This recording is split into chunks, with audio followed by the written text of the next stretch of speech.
Part 4. You will hear part of a talk about recent research into the design of workplaces. First, you have some time to look at questions 31 to 40.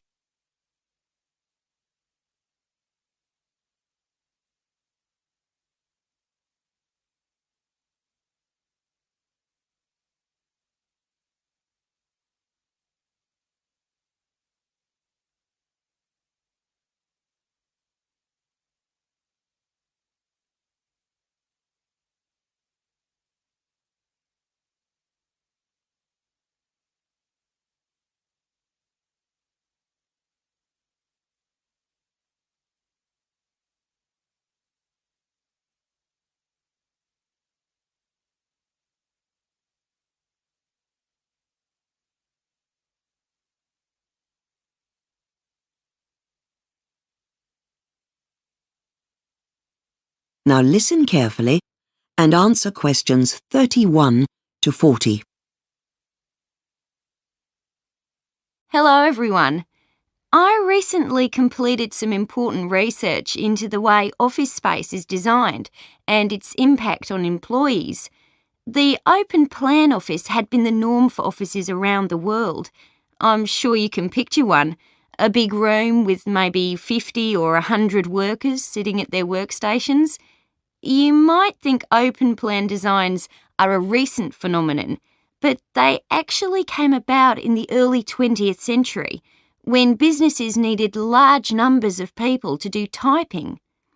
These employees, usually women, used to have to sit in rows working away at their typewriters under the watchful eye of their supervisor.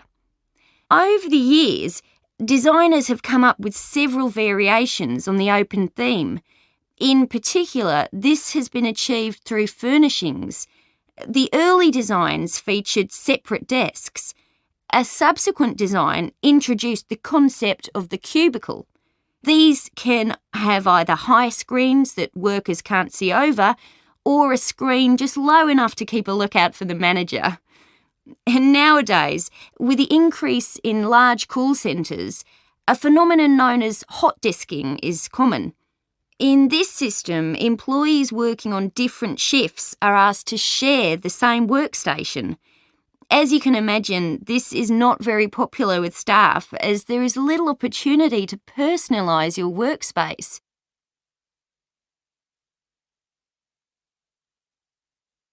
In fact, my research shows that employees in general dislike the open plan design. As a part of my research, I conducted a survey of the staff in several large companies with open plan offices. The employees all voiced similar concerns about the design. Firstly, they felt that the open plan took away their privacy, but many also felt the need to carry their valuables with them at all times. So, to some extent, they also felt there was less security with these designs. Another common complaint may be something for employers to consider when choosing this type of design, and this was that these types of office space are bad for the health. I was intrigued by this possibility, but looking at staff records, it does seem to be borne out. So, if this design is so unpopular, why is it so commonplace? Well, the answer to that is in the benefits that the employers feel this type of design has. Of course, there is the obvious benefit that this design significantly reduces costs, both in terms of rent and even in terms of energy use. Employers also argue that an open plan design leads to better teamwork and communication. They also feel that new staff can learn from observing other workers, so this design can actually help in training staff. However, the complaints voiced by employees seem to suggest that the disadvantages far outweigh the advantages.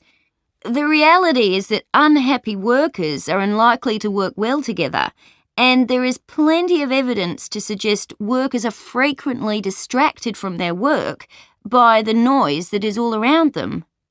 What is clear is that as designers, we need to think carefully about the impact that our design has both on the staff involved and the work that they do. That is the end of part 4. You now have 1 minute to check your answers to part 4.